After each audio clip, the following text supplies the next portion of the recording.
help you? I'd like to see the man in charge. He's in here.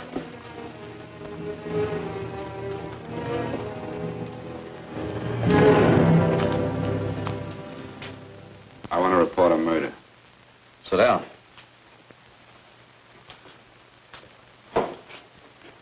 Where was this murder committed? San Francisco, last night. Who was murdered? I was.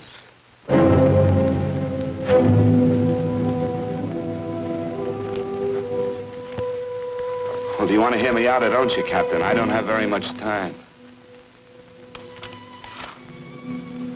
Your name Bigelow? Frank Bigelow? That's right. Answer the San Francisco APB. Send it direct to Inspector Bannon at Homicide. Tell him we found Frank Bigelow. Go ahead, Mr. Bigelow.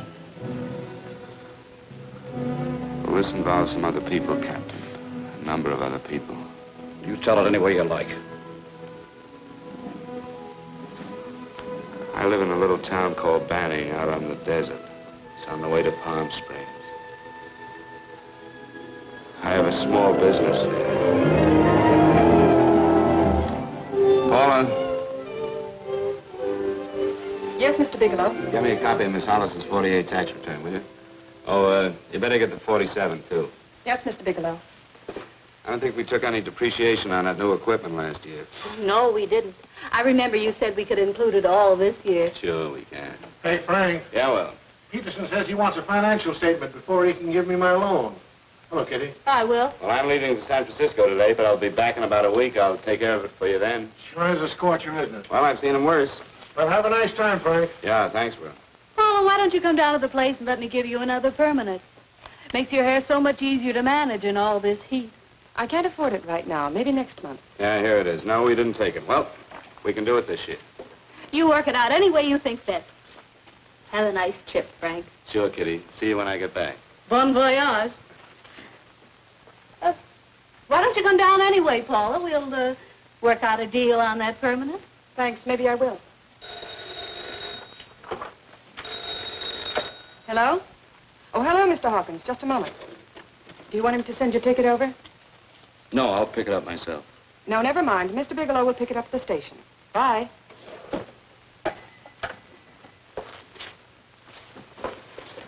I want to go with you, Frank. Now, Paul, I'm just going on a little vacation. You know that? You want to go without me, don't you? Be gone just a week. And I suppose you've just made up your mind to take this little vacation at 9 o'clock this morning? No, Paul, I meant to tell you about it a few days ago. I guess I forgot. Oh, you forgot. Paula, don't be like that. Don't be like what? You just drop a little announcement that you're going away. Not tomorrow or next week or next month, but today. No explanations, nothing. And I'm supposed to swallow the excuse that you need a little vacation. I just want to get away from town for a few days, that's all. Get away from this town or get away from me. Oh, Paula, please try to understand. How can you ask me to understand anything like this? No, I'm sorry, but I don't understand. Go to San Francisco, but don't expect me to be waiting for you when you get back.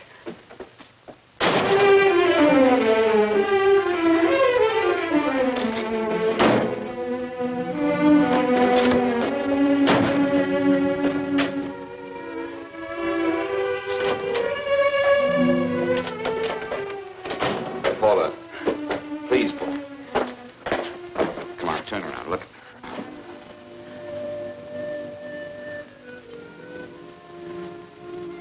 Come here. Why do you do this to me, Frank? Why can't you be honest with me? As honest as I am with you? Do you have to go? I have to go, Paula. I know what I'm doing. All right, go. Go anywhere you like. You can go to blazes for all I care. Paula. Paula. Yes, I know. I'm being foolish. Come here.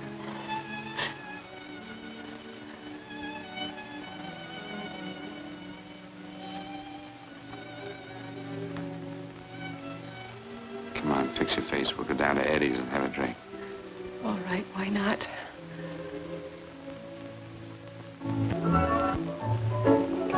Hi, Paula. Hi, Eddie. Give us a couple of cold beers, will you? Coming up. Hi. Come on.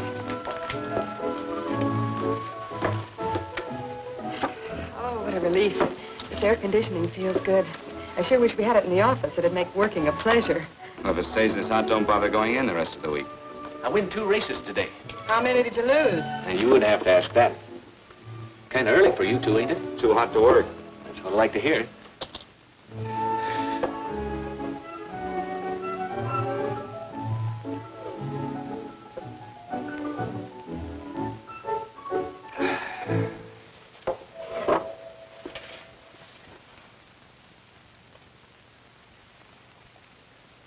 Frank, you'll take me with you, won't you? You will, won't you? Or am I crowding you? What do you mean, crowding me? Maybe you do need this week away alone. Maybe we both do. I know what's going on inside of you, Frank. You're just like any other man, only a little more so. You have a feeling of being trapped, hemmed in, and you don't know whether or not you like it. Look, Paula, I'm going to be honest with you. I care too much for you not to be honest with you. I'm as much concerned for your happiness as I am for my own. I know you've had one bad experience, Frank. I know all about it. But you don't know what it can do to 2 people, Paula. And the woman always gets hurt more than the man. I don't want you to get hurt, darling. More than anything in the world, I don't want you to get hurt.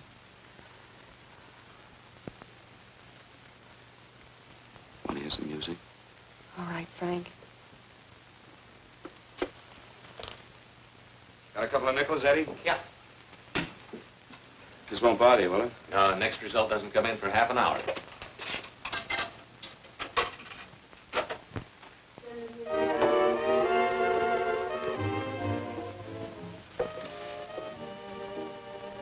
I thought that by now we'd be married. No, I'm not going to crowd you anymore, Frank. Go to San Francisco. I don't like it, but I'm convinced that you must go. I want you to be very sure, Frank. If it's right, and I believe it is, we'll have something really wonderful together. If it isn't, we should both know it as soon as possible. So you see, even if I could stop you, I wouldn't do it now.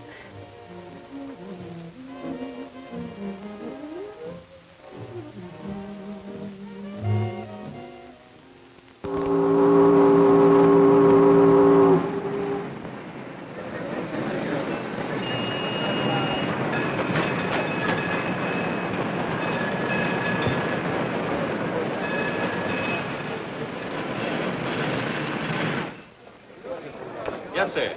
My name is Bigelow. I have a reservation. Yes, sir.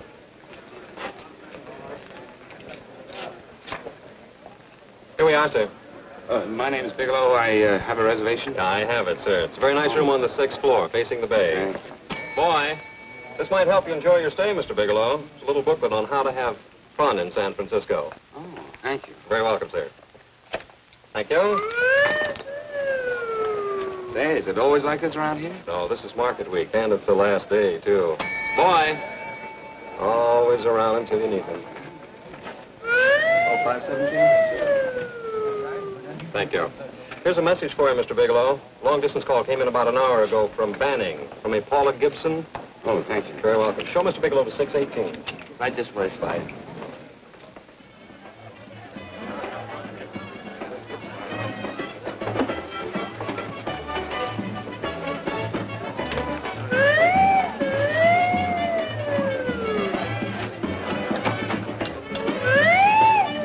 This way, Mr. Bigelow.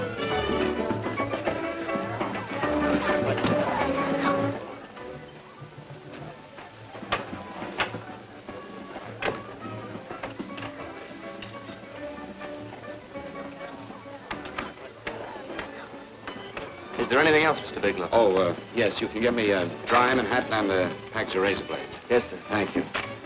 Oh, and you can leave that door open. Hello, operator. I want to speak to Miss Paula Gibson in Banning, California. Yeah, that's right. No, I'll wait.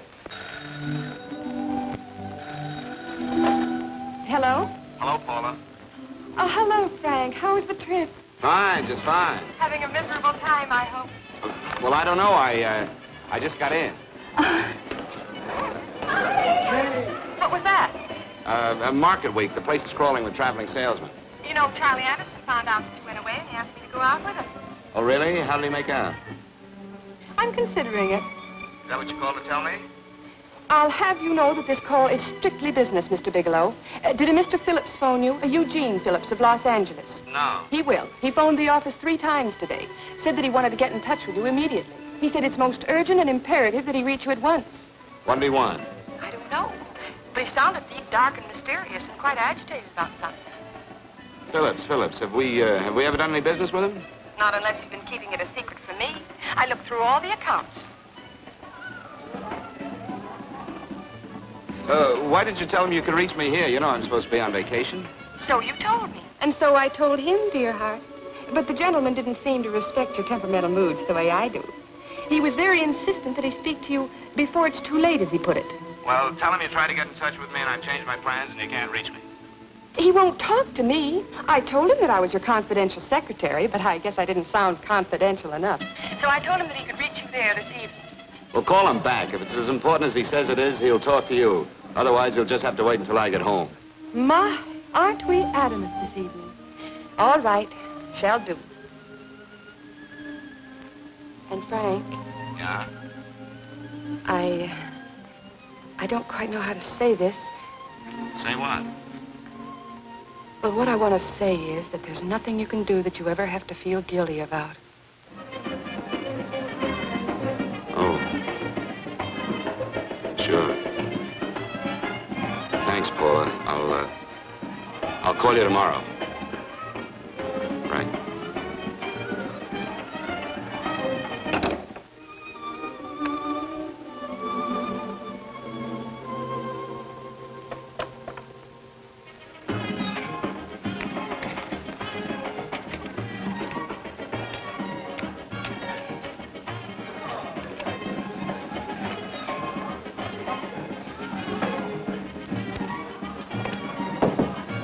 Oh, just put it there, please. You can keep the change. Thanks very much. Say, how long has this been going on? Oh, it's been a madhouse all week, but they check out tomorrow. Oh? I thought you were with them. No, I'm just here on a vacation. Why does everybody come to San Francisco and tear loose? Excuse me. Say, I'm awfully sorry to bother you, but would you mind if I use your telephone? No, go right ahead. I'm just across the hall here. One of the boys is using my phone, and he's been on it for a half hour. I just want to call downstairs. Yeah. Thank you. Room service, please. Hey, things really picked up the last few days, didn't they? You right up much business? Well, I'm not here on business. Oh, room service? It's Mr. Haskell in 617. Yes, that's right. Would you send up 3 more bottles of bourbon and 2 scotch? Yes. Oh, and some more ice, too. Yeah. All right, thank you. You here all alone? Yes, I just got in town. Well, why don't you join us for a drink?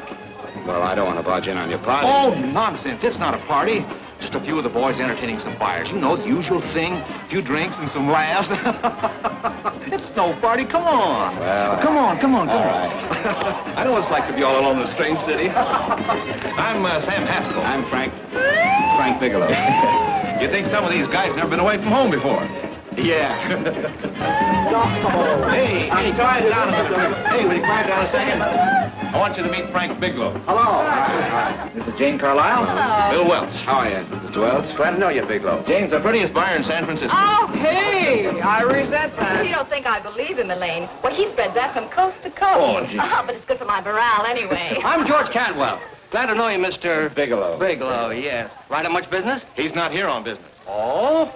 Well, Well, why don't you get the man a drink before he dies of thirst? how about a little bourbon? Well, that's fine. Bourbon it is. Of course, Mr. Wallace. Yes, Mr. Wallace.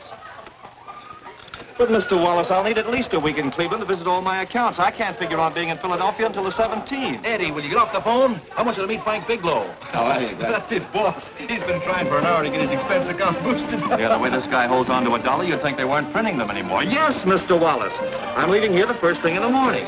Yes, sir. Oh, keep your hips loose, Harry, like this. Oh, yeah. How's he doing? Oh, there's nothing wrong with Harry Drummer. The 2 years ago, the Murrays wouldn't shoot. Hey, now, wait a minute. I was doing all right there. This is Sue and Harry Brandon. Hello, good to sir. meet Glad you. How are you? Where'd you find her, Sam? On a dance marathon? Bourbon. Oh, really? Say, I'll bet you could do the rumba. Well, a little, but I'm kind of rusty. Anything would be an improvement after Harry. Oh, how do you like that? Well, here goes. Hey, you're good. Oh, my wife, she's a good dancer, isn't she, Bigelow? oh, yeah. Fellas, I thought you were going to show us a good time tonight. Is this doing the town? That's right. We practically bankrupt our stores to buy everything you've got. Then you keep us in this hotel room. I agree. This is my last night to howl before I go back to being a dutiful housewife. Well, it looks like we're stuck, boys. This is where we blow all our commissions in one night. And you're coming with us, Bigelow. Oh, no, thanks. You run along. I've got to get unpacked and have dinner. Oh, no, you're not going to get away from me. Now that I found a man who can dance, I'm going to hang on to him.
Bourbon and water, no ice. Nice, quiet place you got here. Wait till we hit the pitch in about an hour. That's when they really go out of their minds. Who's the blonde? Oh, she's one of the chicks that hangs around here. She's jive crazy. Come again? Oh, you ain't hip, pal. Jive crazy means that she goes for this stuff. Just between you and me, I don't get it either, but I gotta listen to it. They're all connoisseurs, music lovers. Me, I like Guy Lombardo. What's the matter with him? Oh, he's flipped. The music's driving him crazy. Come down, Jack. Oh, don't buy me, man. I'm being light. Is the blonde alone? Oh, sure, society. She always comes in alone. Drives a big convertible, wears a mink coat, but knows everybody. But she always comes in alone. Thank you. I wanted to kiss you. I tried to... Give me another blast, Leo. When you... What's your story, Jeannie? Easy.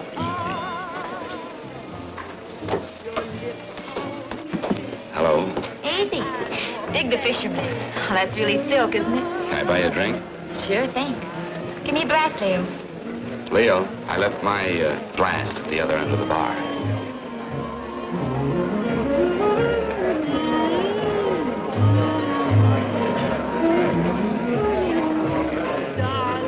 My name is Jeannie. What's you? Frank? I've never seen you here before, Frank. Well, I've never been here before.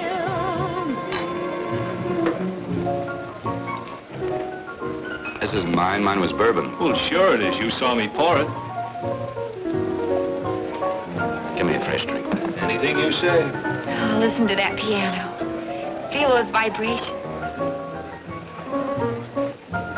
You don't get your kicks out of this, do you?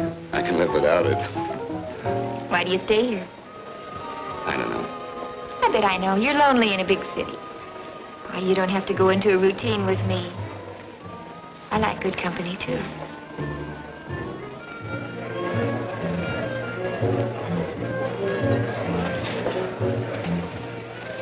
Say, there are some people there I want to avoid.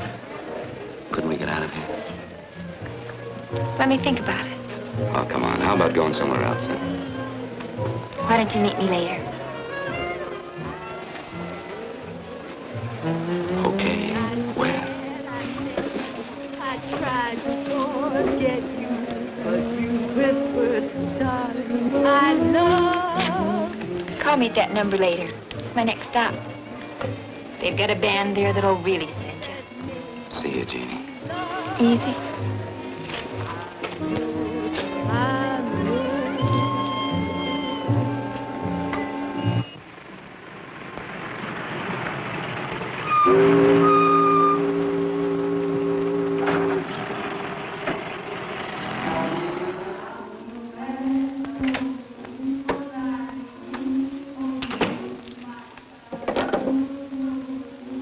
Never mind, operator.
Room service, please. Come in.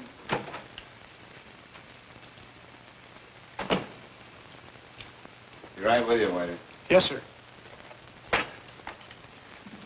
Rest well, sir? Yeah, sure. May I? Go ahead. It's on there for you. Thank you, sir. Would you like anything else? Oh, thank you, that's all.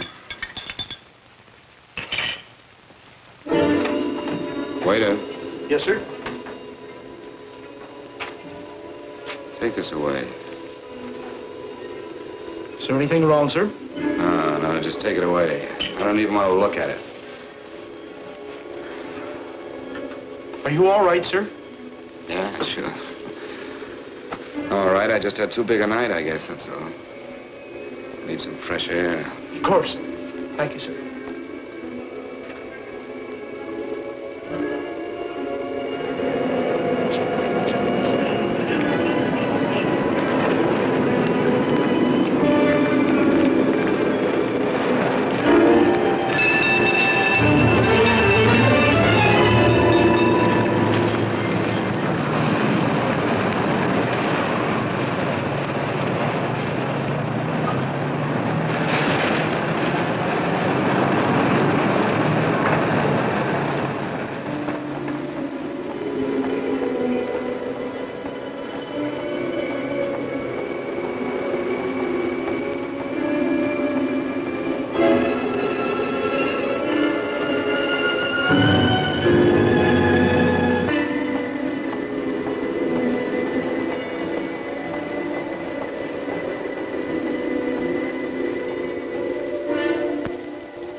Lungs in good condition.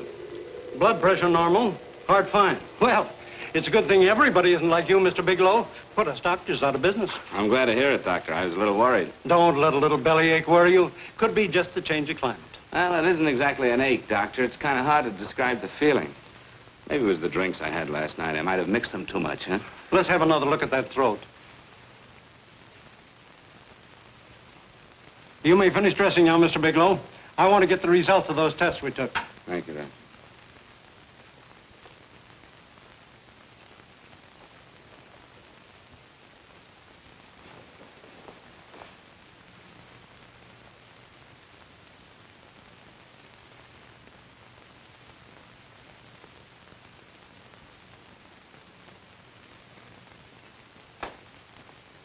Mr. Bigelow, this is Dr. Schaefer. Hello, Doctor. How are you? Sit down, Mr. Bigelow.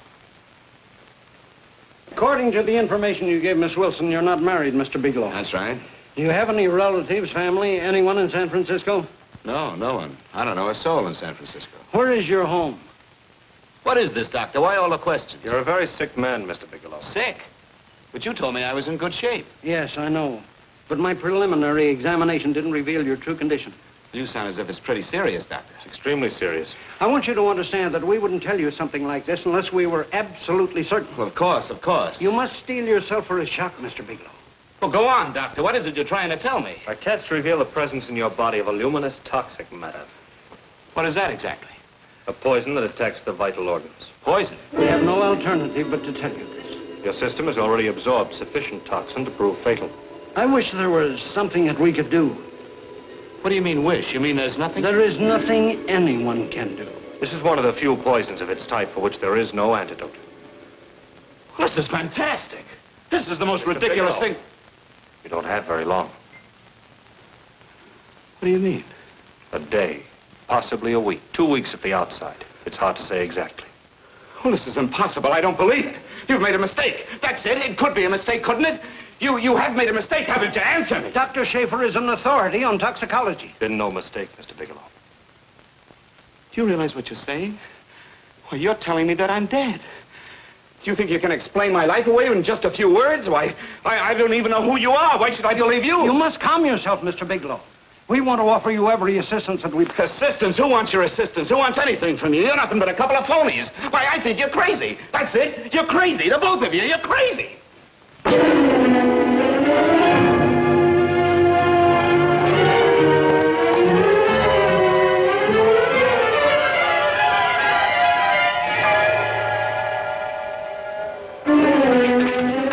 Where's the doctor? You can't come in. Come on, tell me where... You have to go through the before you come Get out of here. here. Doctor. What's the trouble here? What's the matter with you? Doctor, I want you to examine me for luminous poison. Come right in here.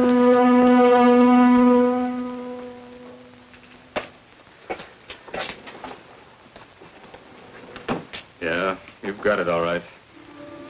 Your system has already absorbed it. Are you sure, Doctor? Are you absolutely certain? Couldn't there be some mistake?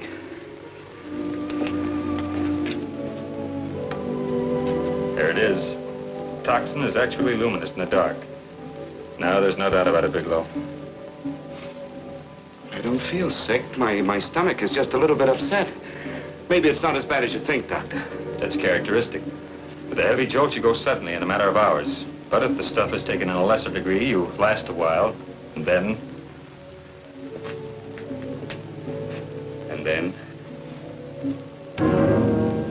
Give it to me straight, Doctor. Well, a number of things are involved. The systemic condition of the individual, the amount consumed, exertion. Yes? You won't feel too badly for a while. Then it will happen suddenly. A day, 2 days, a week at the most.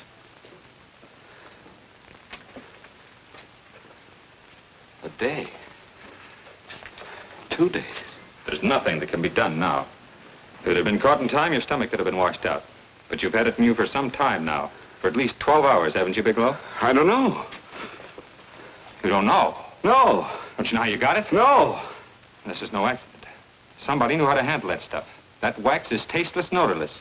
And the amount of alcohol in your body, you must have got it in liquor. I was drinking last night. Arrange for your admission to the hospital immediately. Of course, I'll have to notify the police. This is a case for homicide. Homicide? I don't think you fully understand, Bigelow. You've been murdered.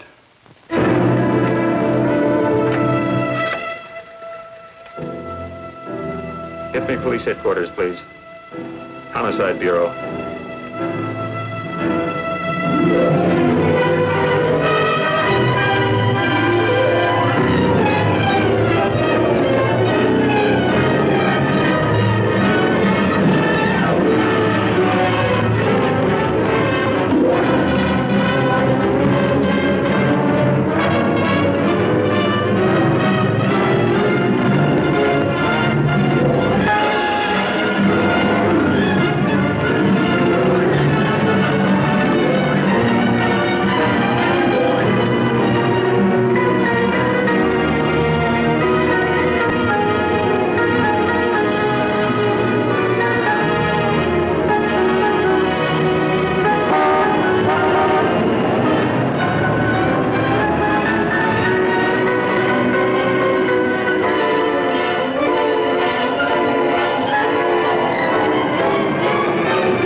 Open up.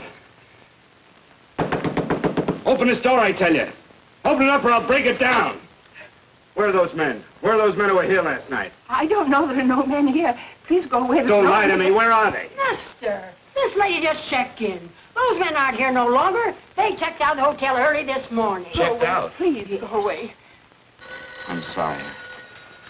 I'm terribly sorry.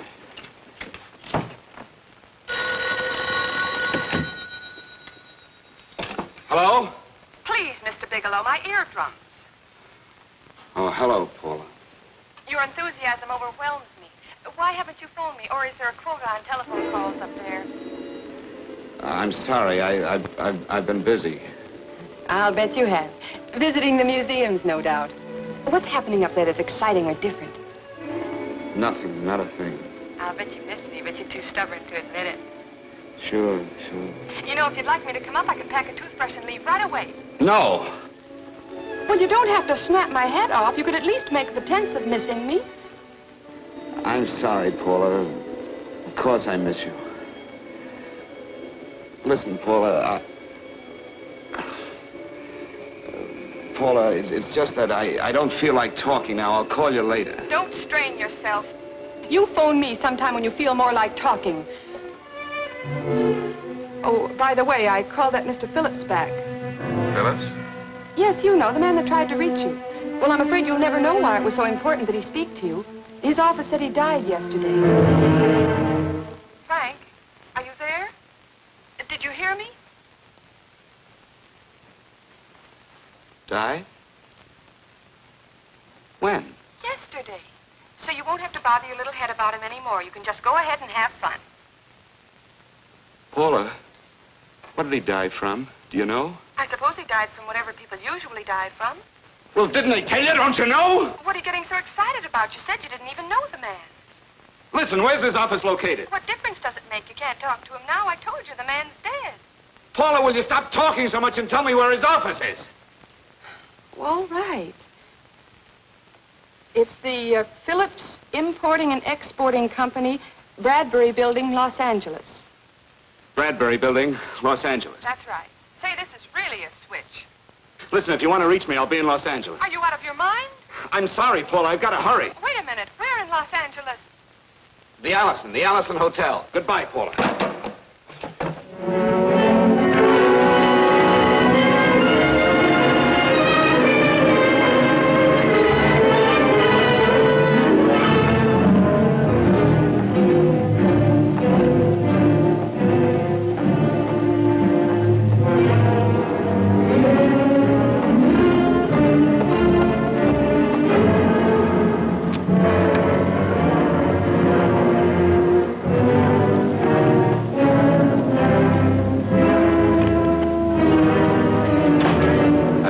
Someone in charge here. What is it in regard Well, it's a personal matter. It's quite urgent. Perhaps Mr. Halliday can help you. Who's he? He's our controller. Your name, please? Bigelow. Mr. Bigelow to see you. Send him in. Go right in, please. That door.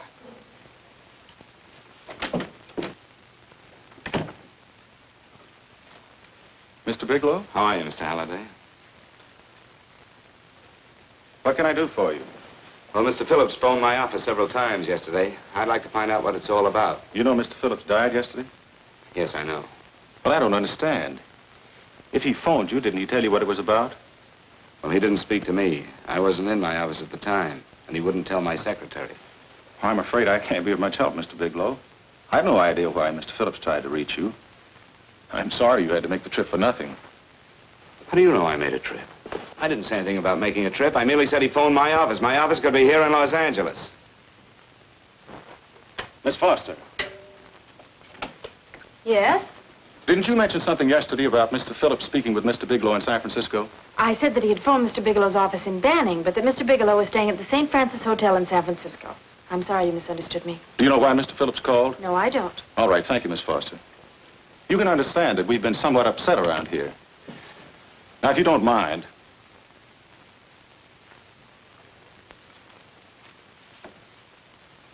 Did Mr. Phillips have a wife, family, anyone that could help me? you can't intrude on people at a time like this just to satisfy some curiosity. It isn't just curiosity. Then I suggest you wait a week or so. I can't wait. Well, I'm sorry you'll have to. Well, there's always a phone book. You're a pretty aggressive fellow, Bigelow. Are you quite sure that this is as important as you make it appear to be? It's important. Mrs. Phillips lives at the Sunset Arms Apartments. Thank you. I needn't tell you she's under a strain. I suppose you're capable of using a little more tact with her than you demonstrated with me. I think I can handle it. By the way, what was the cause of Mr. Phillips' death? Suicide. He leaped from the balcony of his apartment.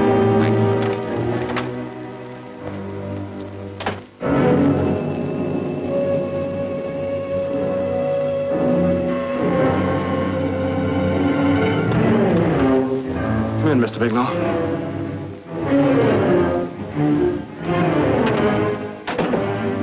I'm Stanley Phillips, Eugene's brother. Halliday phoned that you were coming.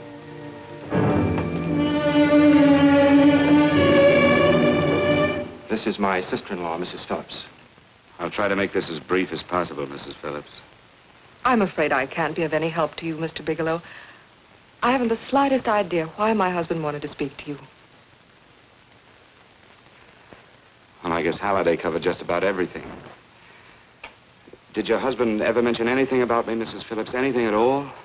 No, I can't recall Eugene ever having mentioned your name.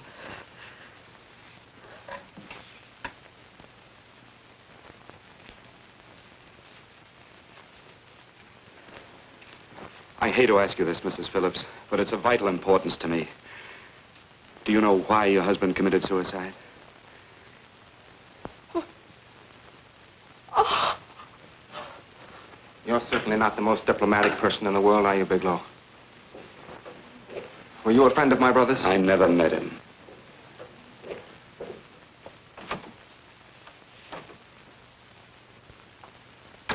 My brother was in a jam, a pretty bad jam. He was arrested 2 days ago. He sold some iridium to a dealer by the name of Majak. It's a very rare metal, very costly. Anyway, the iridium turned out to be stolen. He was released on bail yesterday, but he faced a pretty stiff prison term. And have committed suicide for less. Yes, I know. That's how the police feel about it. What puzzles me, though, is this crooked deal. Knowing Eugene, you wouldn't say he's the type of man to be mixed up in anything like that, now would you? I told you I never met him. That's right, so you did. Now, what's this all got to do with you, Bigelow? I don't know. Let's come clean with each other, Bigelow. Surely you must have some idea why my brother was so desperate to contact you? I have no idea. That's odd. Then how could it be of such vital importance to you? Well, you seem to know the answer to everything else. Maybe you know the answer to that one, too.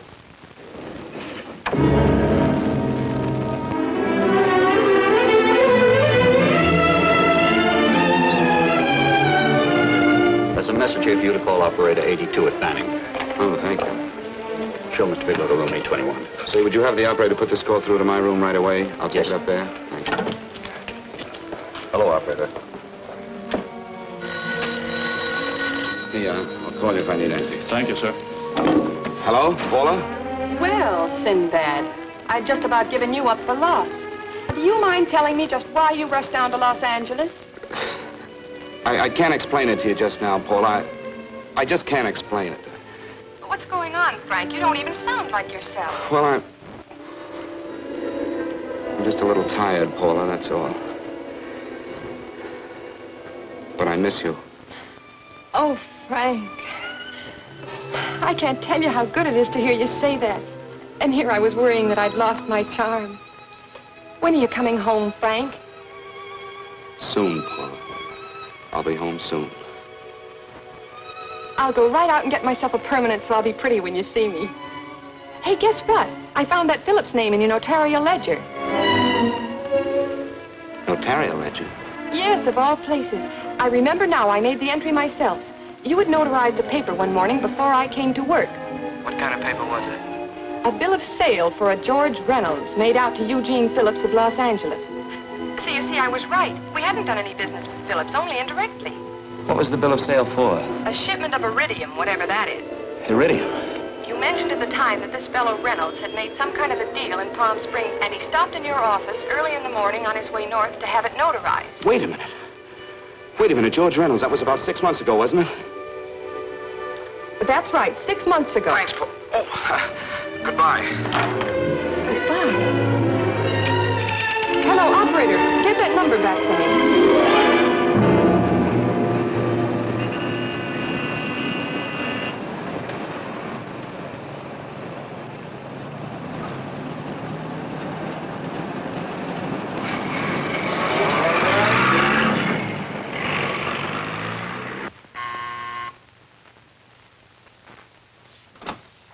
I've got to talk to you, Mrs. Phillips. Please, go away. I want to be left alone. But I found out why your husband wanted to see me. It was in connection with a bill of sale. Come in. Thank you. What do you know about a man named George Reynolds? George Reynolds? Yes. Why, that's the man my husband claims sold him the iridium. And what did Reynolds claim? Reynolds disappeared. Yes? About 2 months ago, my husband grew suspicious that something was wrong. Since then, he tried in every way to locate Reynolds, but could find no trace of him. But I don't get it. Your husband could have proved he made a legitimate deal by showing the bill of sale he got from Reynolds. Then there was a bill of sale? Yes, of course there was. My husband swore there was, but at the time of his arrest, he couldn't find it. It was mysteriously missing. Well, then, if your husband could have shown proof, it would have been George Reynolds who would have faced the prison term. Eugene was convinced that Reynolds had stolen the bill of sale. He was the only one who had reason to eliminate evidence of the transaction. Thank you, Mrs. Phillips. Thank you very much. You've been very helpful. Oh, if you'd only come sooner, Mr. Bigelow. My husband might be alive today. I know.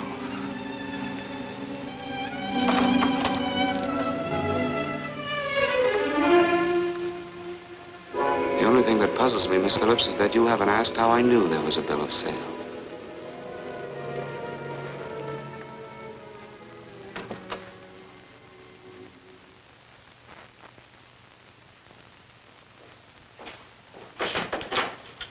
Mr. Holliday isn't in. He should be back shortly.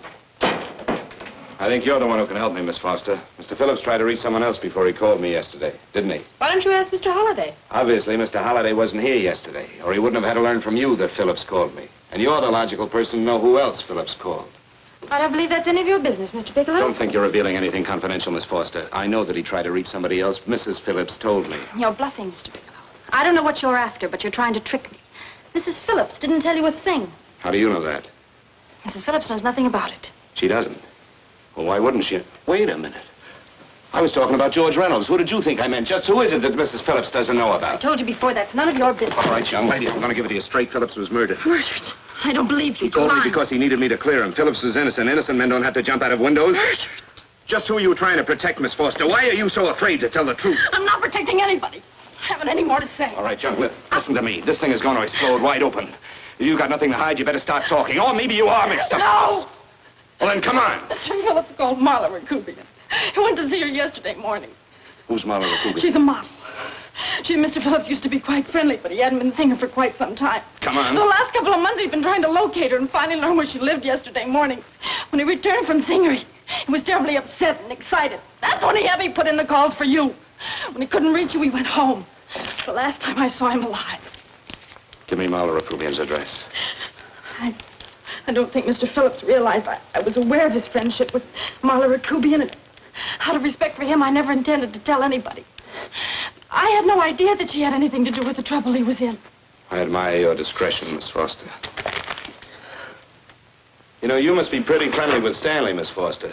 He knew how desperately his brother tried to reach me yesterday, and he wasn't even here at the time.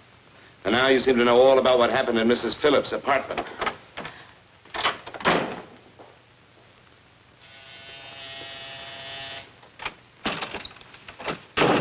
Miss Rakubian? Yes?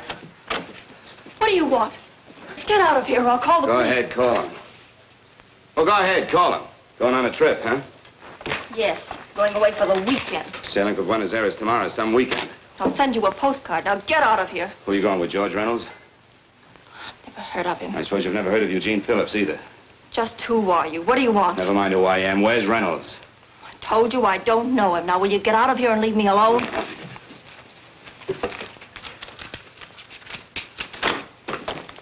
So you never heard of George Reynolds, huh? And don't try to tell me that this isn't him because I've seen him. If you think you can scare me, you're crazy. Look, I know that Phillips came here yesterday. And right after he left, he was pushed out of a six-story window. Pushed?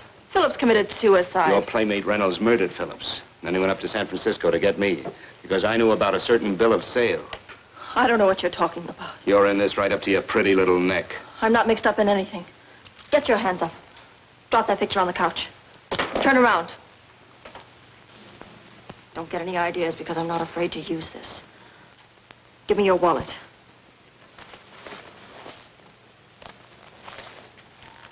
Frank Bigelow, Hotel Alex. All right, now where's Reynolds? I don't know. I don't know where he is. Is that what you told Phillips yesterday? I told him exactly what I'm telling you. I haven't heard from him in months. Yeah? You're mighty careful of the picture of a man you haven't heard from in months. What does the Ray stand for? It was a pet name. Do you mind? Oh, it sounds very cozy, Miss Rakubian. You and Reynolds call each other pet names while you make a sucker out of Phillips. Phillips made the deal because he wanted it. Yeah? I'll bet you weren't above using what it takes to help make him want it. Who's paying for this trip? I am. Really? A first-class trip to Buenos Aires on a model salary. Don't make me laugh. Since you and Reynolds aren't seeing each other anymore, you don't mind if I keep this to you. If I were a man, I'd punch your dirty face in. You know, I really believe you would. Oh, I almost forgot. Your tickets. Don't be surprised if I'm there to see you off.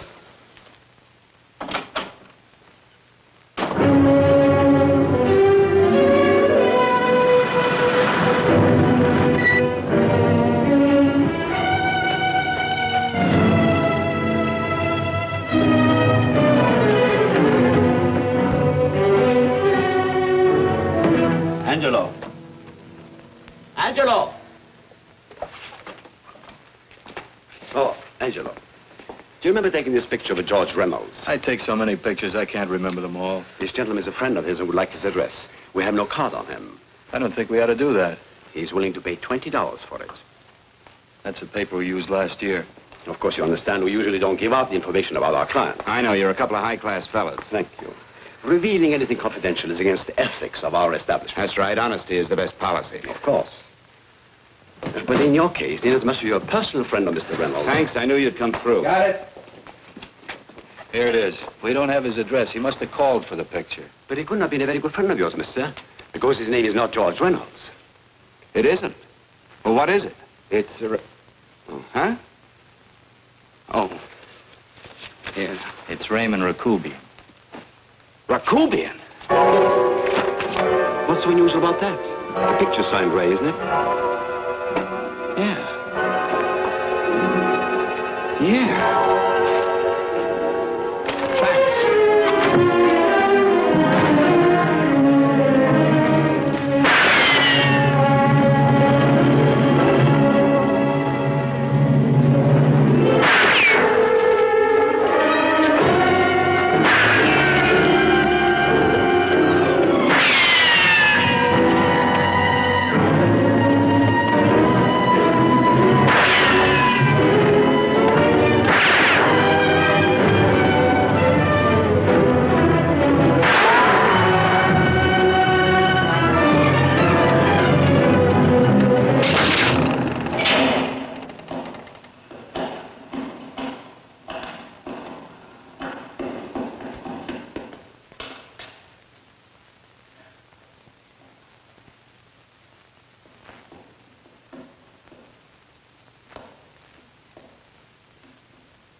Your lips called me baby, then I thought that maybe love.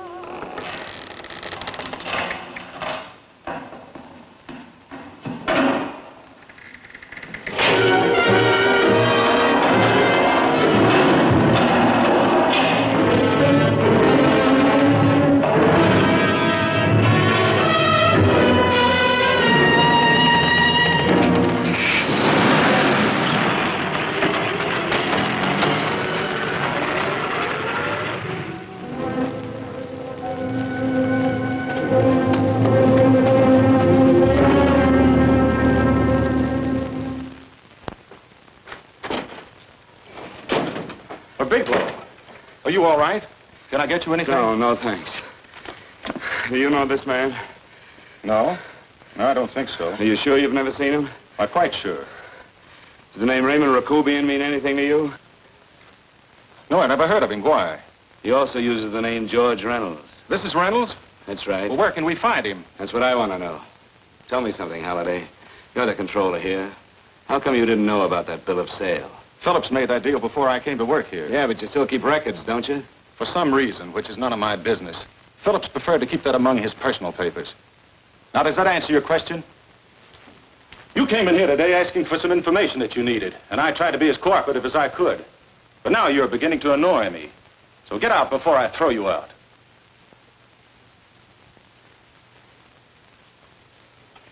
You know, you really frighten me.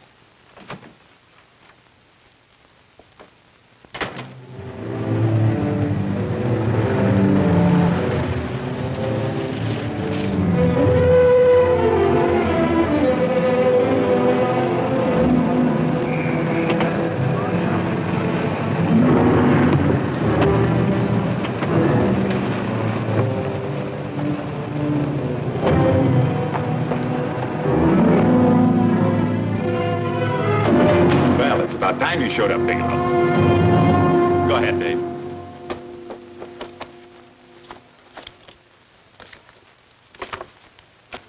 Real cute, ain't you, Bigelow?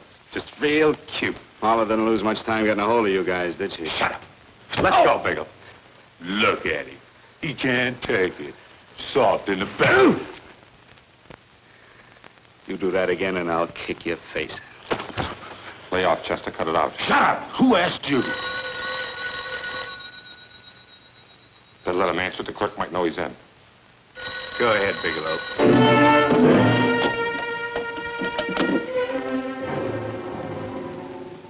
Hello? Frank. Frank, why did you hang up on me? I've been trying to get you for hours. I'm sorry, Paula. I was in a hurry. Well, don't be in such a hurry this time. You didn't give me a chance to finish what I had to say. What's the name? I wanted to tell you that McGowan was in hollering his head off because you didn't go over the books. Tell McGowan to get another auditor. Sure. Sure, I'll just do that little thing and lose the best paying account we've got. Do as I tell you, Paula. Frank, are you drunk? Paula, how much we got in the bank? About $2,200. Draw it out tomorrow. Sure. Then what do? Skip town without paying our bills? Forget the bills. You know that coat you always wanted? Buy it. You are drunk.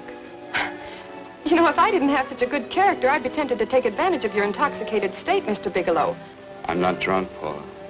Well, then don't tell me that one day away from me can affect you this way. Cut it short. Paula, Yes? I'm sorry I left you. I never realized how much I love you. But I know it now. Oh, Frank, darling, I love you too so very much. Please come home. I miss you terribly. I said cut it short. I'd just love to let you have it, Bigelow. Let's go, Chester. This guy's kept us waiting long enough now. Walk in front of me, Bigelow. And keep your mouth shut. If you so much as look cross-eyed at anybody, I'll blow the back of your skull out.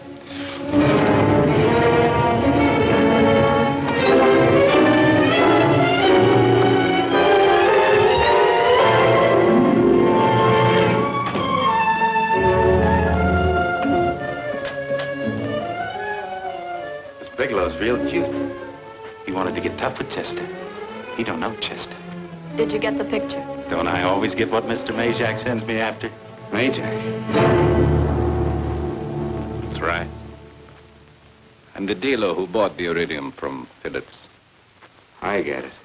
You have Rakubian unload stolen stuff on Phillips with the help of Marla here, and then you buy it back from him. Oh, you certainly made a sucker out of Phillips. What is it, Mr. Bigelow? Exactly what is on your mind? I'm looking for Raymond Rakubian. What? Well, now, Marla here has told you everything else. I'm sure she must have told you that, too.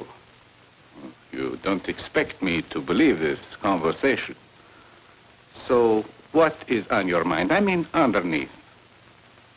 You forced your way into my affairs, and now I want to know why. I just told you. I'm looking for Raymond Rakubian. Don't get cute. I'm just itching to work you over. Soft in the belly. Can't take it. See what I tell you?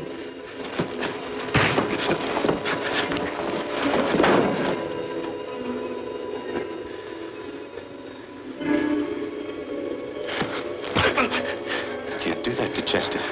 I'm gonna blow your guts out. Easy. Lay off, Chester, not now. Look at him. He's so scared of Chester, he'd talk now. He's not afraid, Chester. You can tell from a man's eyes when he is afraid. Look at his eyes.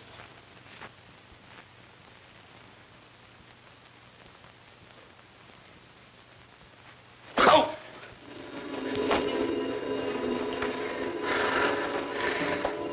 I'm telling you, Majak, you better keep him away from me or he's really going to have to use that gun. Go away, Chester, please. Do what I tell you, my boy. Please. And help Dave. Joe. You're is an unfortunate boy. He's psychopathic. He's unhappy unless he gives pain. He likes to see blood. Come with me, Mr. Bigelow.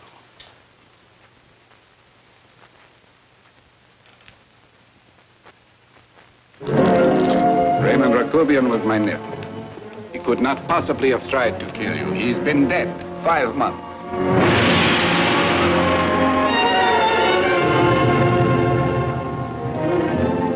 I'm afraid you have been sidetracked. Provided it is true that somebody made an attempt on your life. Somebody made an attempt again today. I had no reason to kill you, believe me. What do you mean you had no reason? I notarized a certain bill of sale. You notarized the bill of sale for Reynolds, not Rakubian. What I told you was true. I had no reason to kill you. That's a closet, Mr. Bigelow. And under other circumstances, you could go home now. But now you present a problem. You know too much, and I am in danger. Chester! Suppose I were able to prove to you that I only want to find the person who tried to kill me. And I won't cause you any trouble. You know I can go to jail for 10 years for this little business. 10 years. At my age, that's my life. That means my entire life. With my life, I do not take chances. I am sorry, believe me. You want Joe to go with you? No. Just Bigelow and me. And baby Meg's three. But Major, goodbye, Mr. Bigelow, and forgive me. Let's go, Bigelow. I guess you won't be there to see me off.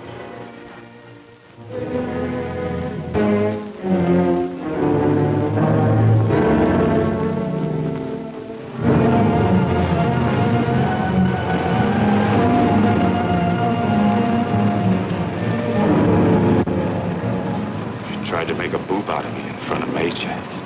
You shouldn't have done that, Bigelow. I don't like that. I'm going to enjoy this, Bigelow. I've done jobs like this before. I knocked off guys I could like. But I don't like you, Bigelow. I never liked that puss of yours from the minute I seen it. Yeah. I'm going to enjoy this.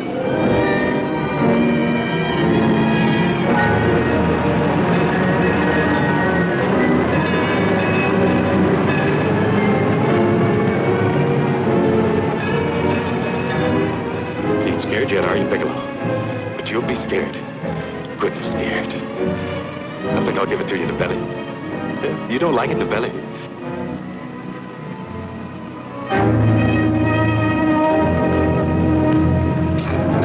Good. Try it. I'd just love you to try it, Bigelow. Why don't you try it? Go ahead.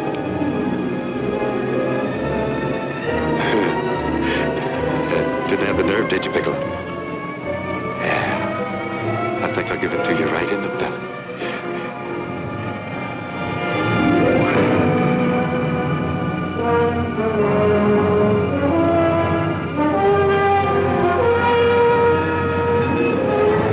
It takes longer when you get it in the belly. It's nice and slow. That's the way I want to see you go, Bigelow. Nice and slow.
all right? Yes, I'm all right, Paula, but what are you doing here? How did you get here? Freddie Ross threw me down. I had to come. I had to see you.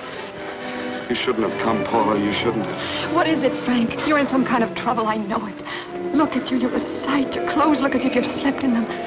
Are you ill? You are. You're feverish. I'm all right, Paula, and I'm not in any trouble, believe me. You're lying, Frank. Right after I spoke to you, I got a phone call from the San Francisco police. They asked if I knew where you were. You didn't tell them anything, did you? Of course not.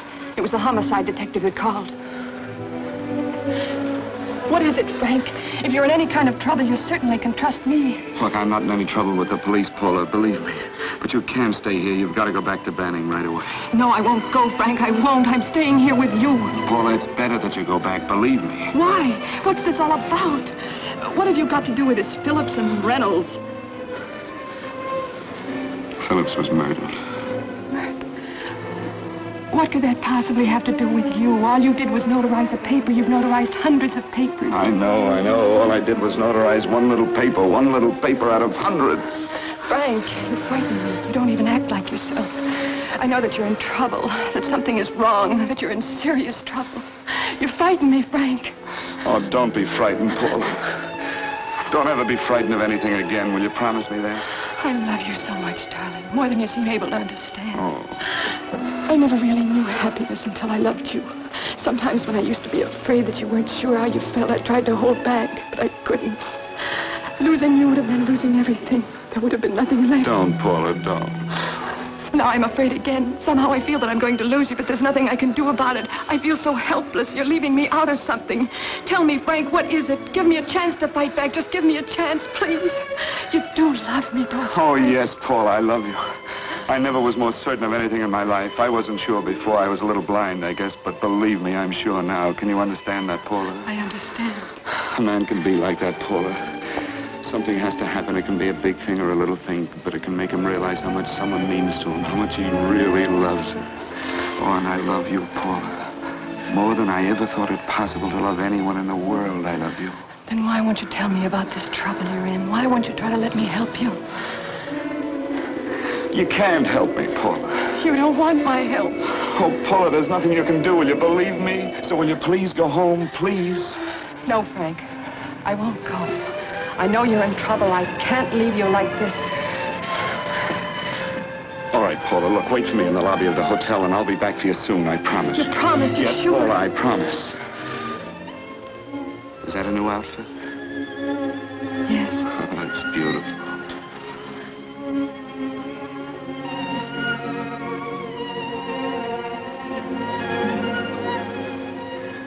You'll come back to me, won't you, Frank? Yes, Paula, I'll come back, I promise. Please hurry, darling. Oh, I love you. I love you, Paula.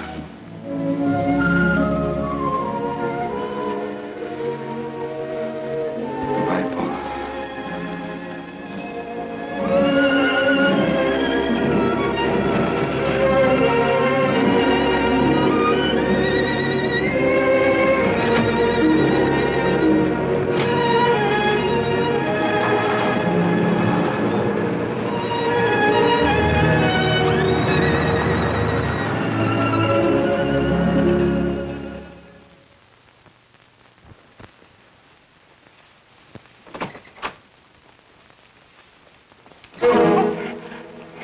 Stanley here?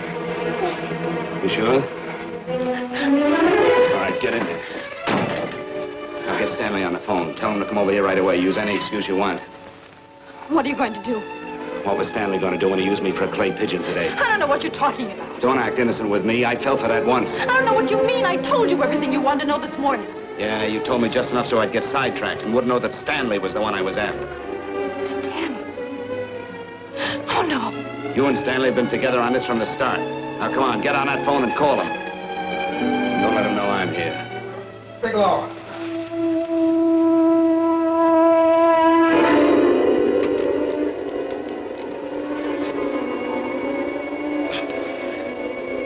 You've been sidetracked, all right. But it was the poor bereaved little widow who did it. Miss Foster found this letter this afternoon. It's in my brother's desk at the office. It's postmarked 2 years ago. It isn't exactly the kind of a letter that a married woman gets from a casual friend. I'm sure my brother wasn't aware that they were so well acquainted when he hired Halliday. What's the matter with him? all right since dinner. Where did he have dinner? At Mrs. Phillips' apartment. Halliday was there, too, and Stanley confronted them with that letter. Do you have anything to drink? Yes, why? How long ago? Half an hour ago, just before I came here. Miss Foster, get on the phone, call the emergency hospital. Have them get an ambulance over here right away. What? Tell them to prepare a stomach wash for luminous poisoning. Luminous poisoning? Come on, do what I tell you. You may still have a chance to save his life. Go on!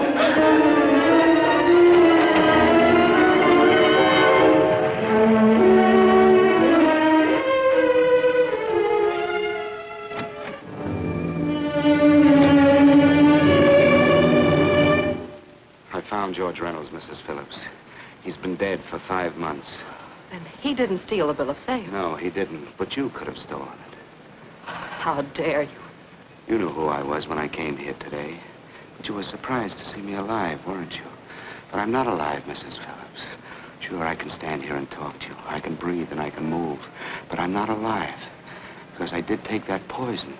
And nothing can save me. What are you going to do? If I kill you now, I have nothing to lose. No, you've got to listen to me. You've got to give me a chance. But I didn't have a chance. It was Halliday. Believe me, it was Halliday. He made me steal the bill of sale. He planned everything. What about this letter? Your husband knew about you and Halliday. He found it only yesterday. He accused Halliday. They fought, and Halliday pushed him over this balcony. And why me? Why did he want to kill me? Because you could have proved there was a bill of sale, that my husband had no reason to commit suicide. Halliday was desperate. After he killed my husband, he found out about the phone calls to you. He thought you spoke to him, that you knew enough to involve him.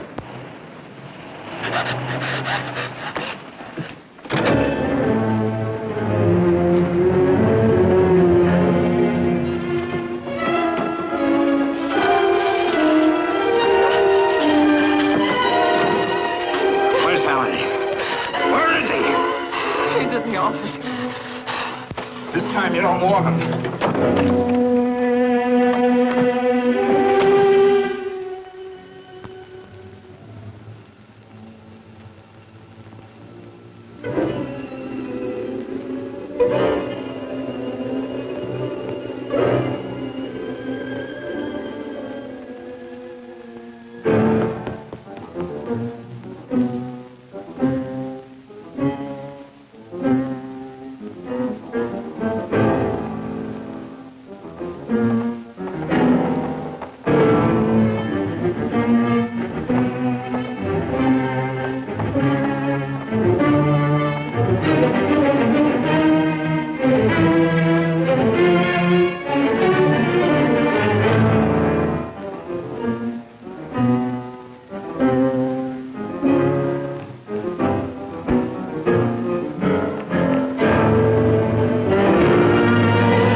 floor now. Let's get going. Come on.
All I did was notarize a bill of sale. But that piece of paper could have proven that Phillips didn't commit suicide. He was murdered. And that's why Halliday poisoned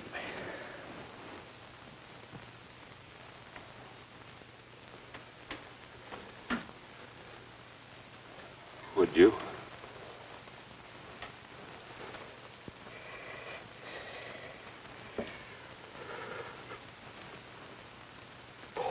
Paula.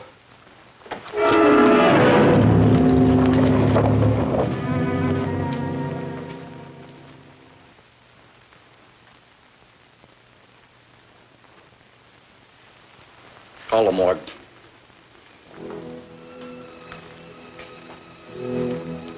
Johnson, you go to the Allison Hotel, find Paula Gibson. Don't tell her anything. I'll break it to her.